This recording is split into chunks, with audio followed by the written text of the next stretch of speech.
নমস্কাৰ। আজি কেইবাদিনৰ মূৰত আকৌ আপোনালোকৰ মাজলৈ আহিছোঁ কেইটামান বিশেষ কথা লৈ। আজি আমি দুটামান প্ৰডাক্টৰ বিষয়ে কথা পাতিম আৰু বৰ্তমান সংবাদ মাধ্যমত শিৰোনাম দখল কৰি থকা আমাৰ এই ব্যৱসায়ৰ লগত জড়িত দুটামান কথাৰ বিষয়ে আলোচনা কৰিম। এতিয়া প্ৰথমে আহোঁ আমাৰ সংবাদ মাধ্যমত কিছুমান আমাৰ এই ব্যৱসায়ৰ লগত জড়িত দুই এটা কোম্পানীৰ বিষয়ে কিছুমান কথা ওলাই আছে। এতিয়া কথাটো হৈছে যে মই সদায় এটা কথা বিশ্বাস কৰোঁ, কোনো জানি বুজি একো ভুল নকৰে, অজানিতে ভুল হৈ যাব পাৰে। এতিয়া কথা হৈছে কি, সংবাদ মাধ্যমত ওলাইছে যেতিয়া সাংবাদিকতাই কিবা এটা সংবাদ পাইছে, সেইকাৰণে এই কথাবোৰ ওলাইছে। আৰু যিগৰাকীৰ ক্ষেত্ৰত ওলাইছে তেওঁ জানি বুজি নকৰিব পাৰে, কিন্তু কিবা এটা কমিউনিকেশ্যন গেপত হ'ব পাৰে। মই আগতেও বহুতবাৰ কৈছোঁ, আমি এই ব্যৱসায়ৰ লগত প্ৰায় 2007 চনৰ পৰা জড়িত হৈ আছোঁ আৰু বহুত ঘাট অতিক্ৰম কৰি আমি এই পৰ্যায়ে পাইছোঁহি। আৰু এতিয়া এটা কথা আমাৰ খুব ভাল লাগে যে বহুত নতুন জেনেৰেশ্যনৰ ল'ৰা ছোৱালী এই ব্যৱসায়ত আহিছে আৰু এই ক্ষেত্ৰত দেখোঁ প্ৰায় অসমীয়া যুৱক যুৱতীসকলে এই উদ্যোগটোত মানে এই ব্যৱসায়টোত আহিছে। আজি এটা লাহে লাহে উদ্যোগৰো ৰূপ ল'ব কনষ্ট্ৰাকশ্যনটো, আৰু কামবোৰো ভাল হৈছে, আগতকৈ টেকনিকেলি চাউণ্ড হৈছে, ঘৰবোৰ ধুনীয়া হৈছে। যিহেতু পঢ়া শুনা শিক্ষিত ল'ৰাবোৰে এই ব্যৱসায়ত অহাৰ পিছত এটাতো ধৰক নতুনত্বটো আহেই, আৰু তাৰ মাজতো দুই এটা ধৰক হৈ গৈছে, কিবা কিবি খেলি মেলি হৈছে। কিন্তু এই ক্ষেত্ৰত সদায় মই কৈ আছোঁ যে আমাৰ যোনখিনি গ্ৰাহক বা জনসাধাৰণ তেওঁলোক সজাগ হ'ব লাগে। কাৰণ আপুনি কাক ঘৰটো দিব সেইটো আপোনাৰ ওপৰত ডিপেণ্ড কৰে। আপোনাক কোনোতো প্ৰেছাৰ নকৰে যে আপুনি এখেতকে ঘৰটো দিয়ক। আপোনালোকে কিবা বিশেষ মাধ্যমৰ যোগেদি বা কাৰোবাৰ থ্ৰুৱেদি আপোনালোকে গম পায় সেই কনষ্ট্ৰাকশ্যন কোম্পানীটো আপোনাক ঘৰটো দিয়ে। কাৰণ আপোনাৰ আৰু মই মেক্সিমাম দেখিছোঁ যে যোনবোৰ মানুহে এইটো দিয়ে সাধাৰণতে আমাৰ মধ্যবিত্ত শ্ৰেণীৰ মানুহবোৰে এই ঘৰবোৰ কনষ্ট্ৰাকশ্যন কোম্পানীক দিয়ে। মানে তেওঁলোকৰ লোনৰ পইচা হ'ব বা সাঁচতীয়া তেওঁলোকৰ জীৱনৰ পুঁজি হ'ব। মই আগতেও কৈ আছোঁ বা বাৰম্বাৰ কৈ থাকিম যে এই টকাটো আপুনি কাক দিব বা কাৰ হতে আপুনি ঘৰটো নিৰ্মাণ কৰিব, সেই বিষয়ে আপোনালোকে ভালকৈ চালি জাৰি চাই ল'ব। কাৰণ চাওক, আজি আমি 2007 চনৰ পৰা এই ব্যৱসায়ৰ লগত জড়িত, কিন্তু তথাপিও মই সদায় কওঁ যে আমাৰ ছাৰ্ভিচটো অকল 3খন ডিষ্ট্ৰিক্টতহে আছে, যোৰহাট, গোলাঘাট আৰু শিৱসাগৰ। তাৰ বাহিৰত আজিলৈকে আমি যাব পৰা নাই। ইয়াৰ অৰ্থ নহয় কি আমি যাব নোৱাৰোঁ, কিন্তু আমি জানি বুজিহে যোৱা নাই। এতিয়া আমাক ডেইলি আমাৰ কল আহে, লখিমপুৰ, ধেমাজি, বিহালী, বজালী, গুৱাহাটী, সকলো অসমৰ অসমৰ পৰা আমাৰ ফোন আহে, কিন্তু আমি ডিনাই কৰিব লগা হয়। আমি দুখো লাগে যে আমি আগ্ৰহেৰে আমালৈ ফোন কৰে, কিন্তু আমি ডিনাই কৰোঁ।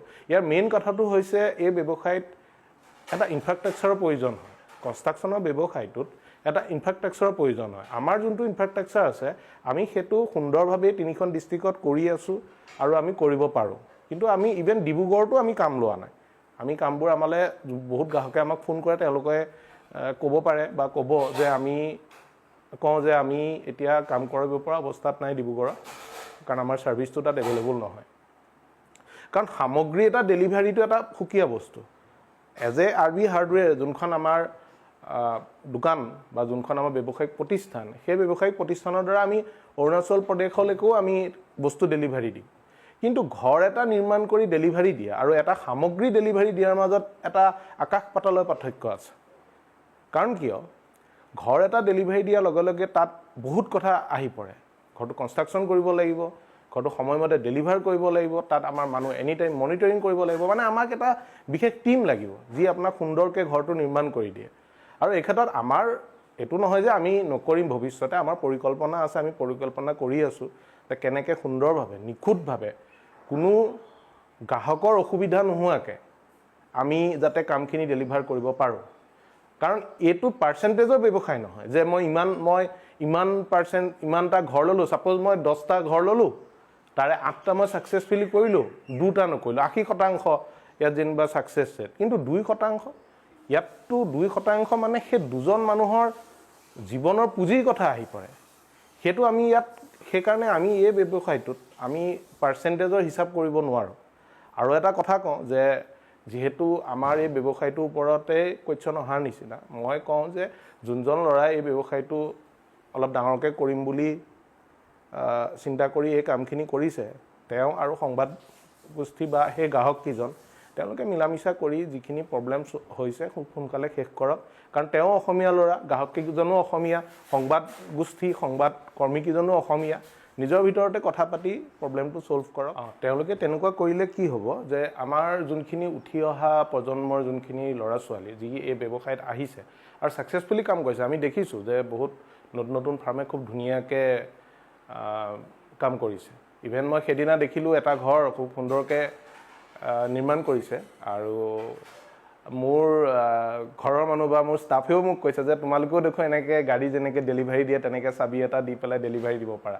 ভাল লাগিছে, আমি লওঁ, আমি কেতিয়াবা কোনোবাই বেলেগ ধুনীয়াকৈ কাম কৰিলে আমিও সেইটো এডপ্ট কৰোঁ। মই নাজানো কনষ্ট্ৰাকশ্যন ফাৰ্মখনৰ নাম, কিন্তু ভাল লাগিছে, ধুনীয়াকৈ ঘৰটো নিৰ্মাণ কৰিছে। তেনেকৈ বহুত ল'ৰা ছোৱালী এই নতুন ব্যৱসায়টোলৈ আহিছে আৰু গ্ৰাহকক ছেটিছফেক্টৰী ধৰণে এটা সময়সীমাৰ ভিতৰত এটা সুন্দৰ ঘৰ নিৰ্মাণ কৰিছে। যিহেতু আপোনালোকে ট্ৰেডিশ্যনেল ৱেত যদি ঘৰ নিৰ্মাণ কৰে, এটা ঠিকাদাৰ ল'ব, আপোনালোকে এখন দোকানৰ পৰা পাৰ্চেছ কৰিব, আপোনালোকৰ ধৰক সেই ট্ৰেডিশ্যনেল ৱে, তাত কি হয় আপোনালোকৰ বহুতখিনি তেতিয়াও বিসংগতি থাকে, তেতিয়া বেছিয়ে বিসংগতি থাকে যদি আপোনাৰ কোনোবা এটা কনষ্ট্ৰাকশ্যন কোম্পানীৰ দ্বাৰা কৰায় আৰু বা যদি আপোনালোকে নিজে কৰায়। আজি যিহেতু আপোনাৰ সময়ৰ অভাৱ মানুহৰ, আপোনালোকে প্ৰত্যেকটো বস্তু আপুনি ভাবকচোন, এটা গৃহ নিৰ্মাণ কৰোঁতে কিমানখিনি বস্তুৰ প্ৰয়োজন হয়।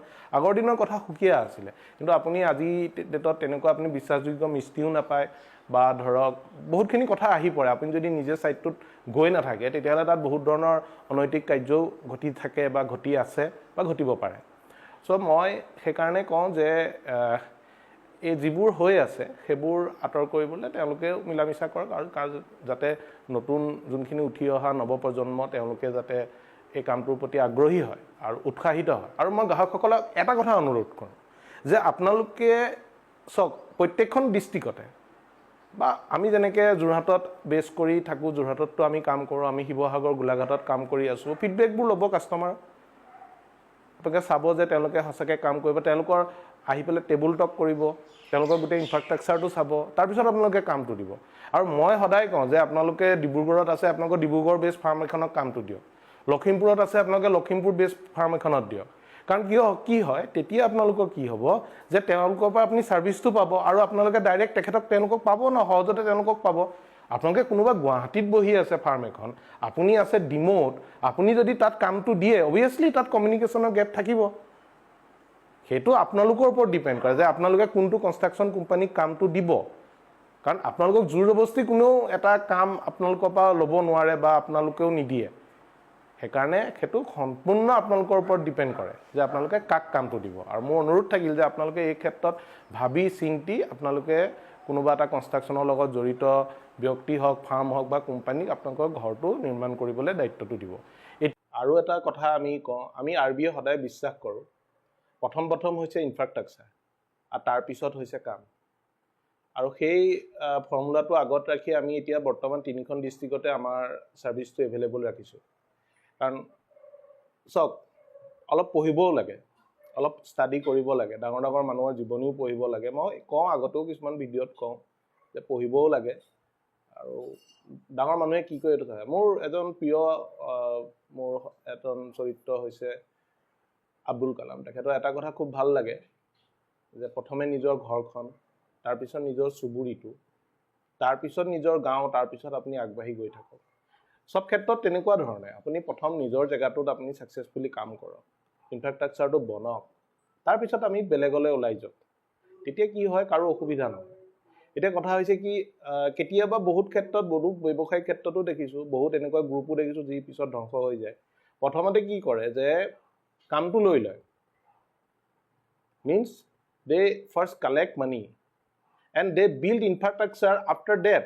After collection of money they build their infrastructure. সেইটো বহুত ডেঞ্জাৰাছ, হয়। সেইটো কিয় ডেঞ্জাৰাছ হয়, সেইটো ইমপ্লিমেণ্টেশ্যনত বহুত প্ৰব্লেম আহি যাব পাৰে। আৰু সেইটো আমি দেখিছোঁ এতিয়া বাৰু, কিন্তু সেইটো একচুৱেলি ভুল, সেইটো তথ্যগতভাৱে সেইটো ভুল। আপুনি ইনফ্ৰাষ্ট্ৰাকচাৰটো বনাওক, আপুনি তাৰ কাৰণে কষ্ট সহ্য কৰিব লাগিব। আৰু চিনেমেটিক কাইদাৰে যোনে ভিডিঅ'বোৰ বনাই ৰাইজক প্ৰলোভিত কৰি আছে, সেই তেখেতৰ গাত দুখ নাই, তেখেতে নিজৰ কৰ্ম কৰি আছে। কিন্তু গ্ৰাহকসকল এইটো ক্ষেত্ৰত কনচিয়াছ হ'ব লাগে। মই মই কৈ থাকোঁ কিছুমান কথা আৰু আজি ভিডিঅ'টোতো মই কৈছোঁ যে আপোনালোকে লোকেলি যোনখিনি আপোনালোকৰ কনষ্ট্ৰাকশ্যনৰ লগত জড়িত মানুহ তেওঁলোককেই কামটো দিয়ক, কাৰণ তেতিয়া আপোনালোকে সহজতে তেওঁলোকক পাব। আৰু মই সেইটো কৈছোঁ RBIয়ে যোনটো কথা সদায় ৰাখে যে ইনফ্ৰাষ্ট্ৰাকচাৰটো আগত কামটো পিছত, আৰু আমি চিন্তা চৰ্চা চলাই আছোঁ, কাৰণ সেইটো এটা বহুত বহল পৰিসৰত হয় পেন অসম কাম কৰাটো।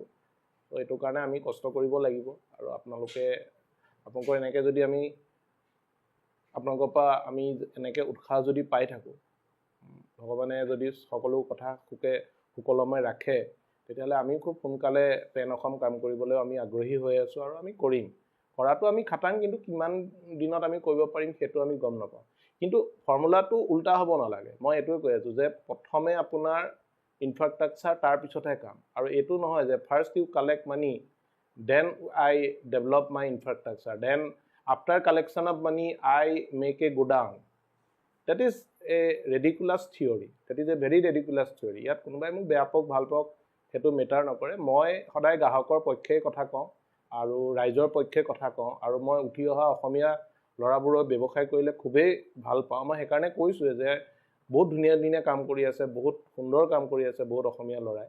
কিন্তু আপুনি আইডিয়েল কাক লৈছে? আপুনি জামছেদজীক লওক, আপুনি জামছেদজী টাটাক আইডিয়েল হিচাপে লওক, যি নিজৰ এটা সময়ত যেতিয়া কটন উদ্যোগটোত, যেতিয়া আমাৰ তেখেতে কটন উদ্যোগত যথেষ্ট টকা উপাৰ্জন কৰিছিলে, কিন্তু যেতিয়া আমেৰিকান ৰিভলিউশ্যন হৈ গ'ল, আমেৰিকান ৰিভলিউশ্যন যেতিয়া শেষ হৈ গ'ল, যেতিয়া ব্ৰিটিছে যেতিয়া আমেৰিকাৰ পৰা কটনবোৰ ক্ৰয় কৰিব ল'লে, তেতিয়া তেখেতৰ ইয়াত যথেষ্ট মানে অৰ্থনৈতিক সংকটত ভুগিব লগা হ'ল, কাৰণ তেখেতে বহুতৰ পৰা পইচা পাতি আনি ফেক্টৰীটো চলাইছিল। তেখেতে নিজৰ ফেক্টৰীত নিজে এজন কৰ্মচাৰীৰ দৰে দৰমহা লৈ পেলাই আকৌ ৰিভাইভ কৰিছিল। আৰু চাওক আজি সেয়া টাটা গ্ৰুপ, আমি খাওঁতে উঠোতে বহোঁতে সেই টাটা কোম্পানী আমি সকলো কথা। আপুনি পেইন ল'ব লাগিব, আপুনি কষ্ট ল'ব লাগিব। এইটো নহয় যে আমি তেনেকুৱা বহুত উদাহৰণ দেখিছোঁ, চাহাৰা গ্ৰুপকো দেখিছোঁ কেনেকৈ ডিমলিছ হৈ গ'ল। তো আপুনি আইডিয়েল হিচাপে কাক লয় সেইটো ডাঙৰ কথা। এজন ব্যৱসায়ী হিচাপে মই উঠি অহা প্ৰজন্মক কওঁ, আপোনালোকে আইডিয়েল হিচাপে কাক লৈছে? আৰু আইডিয়েলজন এনেকুৱা এজন মানুহক ল'ব যিজনৰ ব্যৱসায়টো কিন্তু শ বছৰ ধৰি চলি আছে আৰু চলি থাকিব। এতিয়া আজি আহোঁ আমি কেইটামান প্ৰডাক্টৰ বিষয়ে। ধৰক আপোনালোকে দেখিছে, ধৰক মোৰ বেকচাইডে এইখিনি মৌল লাগি আছে, লগালে কি হয় লুকটো খুব ধুনীয়া লাগে। আৰু আজিকালি প্ৰায় আপুনি দেখিছে ইনষ্টাগ্ৰামৰ ৰীল হওক বা নতুন নতুন যোনবোৰ কনষ্ট্ৰাকশ্যন, আমিও বহুতকেইটা ঘৰত এইবোৰ ইউজ কৰিছোঁ। এতিয়া মৌলবোৰ আপোনাৰ তিনি ধৰণে আপুনি বনাব পাৰে। এটা হৈছে এইটো PVC আমি ইয়াত ইউজ কৰিছোঁ, আপুনি কাঠৰো বনাব পাৰে, আৰু আপুনি POP দি ট্ৰেডিশ্যনেল ৱেত যে বনায় তেনেকৈ বনাব। কিন্তু আমি প্ৰিফাৰ কৰোঁ যে আপুনি PVC দিয়ক, কাৰণ PVC দিলে আপুনি চাওক ইয়াত আপোনাৰ ফিনিচিংটো খুব ধুনীয়া হয় আৰু ইয়াৰ লাইফটো বহুত হয়, আৰু ইয়াত ইনষ্টলেশ্যনতো সহজ হয়। খালি আপোনালোকে এটা কথা চাব, মন কৰিব, যাৰ পৰাই নলগক যেনেকৈ নকৰক, PVC হ'লেও কিন্তু ইয়াত চিজটো খুব ধুনীয়াকৈ মাৰিব। আপুনি যিমান পাৰে পাতল চিজ মাৰিব, ধৰক 800 নম্বৰ মানৰ পৰা মাৰিলে ভাল হয়, মানে যোনটো আমি বাৰ্নিছত ইউজ কৰোঁ। আৰু সেইটো মৰাৰ পিছত প্ৰাইমিং কৰি পেলাই, আমিতো ইয়াত কৰা নাই, এইটো আমি ৰয়েলৰ পেইণ্ট ইউজ কৰিছিলোঁ, এছিয়ান পেইণ্টৰ, এইটো ইউজ কৰিব। দেখিবলৈ ভাল লাগে আৰু ফিনিচিংটো ধুনীয়া হয়। কাঠত কি হয়, কাঠত ফিনিচিংটো আনিবলৈ অলপ অসুবিধা হয়। আমি চাইছোঁ কাঠতো কৰা, কিন্তু কাঠত ফিনিচিংটো ইমান ভাল নহয়। আৰু POPত প্ৰব্লেমটো কি হয়, ফিনিচিং ভাল হ'লেও আপোনাৰ কিবা এটা লাগি গ'লে ভাগি যোৱাৰ চান্স থাকে। কিন্তু এইটোত PVC লগালে কি হ'ব, আপোনাৰ ইয়াত কোনো ধৰণৰ আপোনাৰ ইয়াত ৰিস্ক ফেক্টৰটো কম থাকে আৰু দেখিবলৈও ধুনীয়া হয় আৰু বস্তুটো লাইফটো বেছি হয়। সেইকাৰণে উই প্ৰিফাৰ আপোনালোকে ইয়াত PVC মৌলটোৱে ইউজ কৰক। আৰু যদি বিচাৰে আমাৰ ওচৰতো পাই যাব, কণ্টেক্ট কৰিব আমাৰ লগত। আৰু এতিয়া আহোঁ আমি ছেকেণ্ড বস্তুটো আমাৰ PU। এতিয়া বহুতে কৈ থাকে PU Duco. Actually there is a difference between PU and Duco. PU Asian পেইণ্টৰ এটা প্ৰডাক্ট বা বেলেগ কোম্পানীও উলিয়াইছে। আমি যিহেতু এছিয়ান পেইণ্টৰ কাম কৰোঁ, সেইকাৰণে এছিয়ান পেইণ্টৰ কথাই কৈছোঁ, ইয়াতে এছিয়ান পেইণ্টে ইউজ কৰিছোঁ। আৰু ডকোটো এটা বেলেগ। একচুৱেলি ডকো পেইণ্টটো ইউজ কৰা হয় ষ্টীলৰ ক্ষেত্ৰত, আৰু PUটো ইউজ কৰা হয় আপোনাৰ কাঠৰ বা আপোনাৰ এনেকুৱা ধৰক প্লাই ক্ষেত্ৰত এইবোৰত ব্যৱহাৰ কৰা হয়। এতিয়া এইটো আমি PU ব্যৱহাৰ কৰিছোঁ, এইটো আমি হোৱাইট PU ব্যৱহাৰ কৰিছোঁ। ইয়াত আপোনাৰ উড হয়, কাঠ, কিন্তু কাঠৰ ওপৰত এইটো আপুনি ডাইৰেক্ট কৰিব নোৱাৰে, কৰিব পাৰিব, কিন্তু আপোনাৰ PU যোনটো আপোনাৰ কালাৰটো কৰিলে ইয়াৰ ফিনিচিংটো ইমান স্মুথ নহ'ব। মই এটা কথা কওঁ, আপোনালোকে যদি PU প্লাই বা কাঠৰ ওপৰত কালাৰ PUটো ইউজ কৰে, তেতিয়াহ'লে আপোনালোকে ইয়াত এটা 6 mm চাইজৰ আপোনালোকে HDMR বৰ্ড এটা মাৰি ল'ব। তাৰ ওপৰত পিউটো কৰিব তেতিয়া কি হ'ব ইয়াৰ ফিনিচিংটো স্মুথ হয় দেখিবলৈ ধুনীয়া হয় আৰু নেক্সট আহি গ'ল আমাৰ ধৰক বহুতে আগতে ভাবে যে এক্সটেৰিয়ৰ বাৰ্নিছ মানে বাৰ্নিছটো বাহিৰত জ্বলি যায় বাৰ্নিছ কৰিলে বাহিৰত জ্বলি যায় কিন্তু আমাৰ এতিয়া নতুন নতুন বহুত প্ৰডাক্ট আহিছে যিবোৰ প্ৰডাক্ট ধৰক আমি এয়া দেখিছে ইয়াতে আমি কৰি থোৱা আছে এইবোৰ আমাৰ নিজৰে প্ৰডাকশ্যন হয় এইটো ধৰক এক্সটেৰিয়ৰ হয় এইটো এক্সটেৰিয়ৰ পিউ এইটো কালাৰলেছ হয় এইটো আমি কাঠৰ ওপৰত কৰা আছে এইটো বাৰ্নিছ কৰিলে আপোনাৰ বাহিৰত কেতিয়াও নজ্বলে আমি ইয়াত কৰা দিনো হ'ল দেখিছে আপোনাৰ এজ ইট ইজ আছে আৰু এইবোৰ 15-20 বছৰ আপুনি টাচ কৰিব নোৱাৰে এইবোৰ খুব ভাল প্ৰডাক্ট আৰু তেনেকৈ আমাৰ নতুন নতুন বহুত প্ৰডাক্ট আহি আছে আৰু আপোনালোকক আপডেটবোৰ দি যাম আৰু বহুত নতুন নতুন ঘৰো আমি নিৰ্মাণ কৰি আছোঁ সোনকালে আপোনালোকক ভিডিঅ'বোৰ দেখুৱাম কেনেকুৱা লাগিছে আপোনালোকে ক'ব আপোনালোকৰ ফোন কল আপোনালোকৰ মেছেজ এই সকলোবোৰ আমাৰ কাৰণে প্ৰেৰণাৰ এটি উৎস আৰু এনেকৈ আমাৰ ভিডিঅ'বোৰ চাই যাব আৰু আমাক এনেকৈ মৰম দি যাব আপোনালোকৰ এই মৰম আৰু আশীৰ্বাদ আমাৰ কাৰণে কাম কৰাৰ এটি উৎসাহ ধন্যবাদ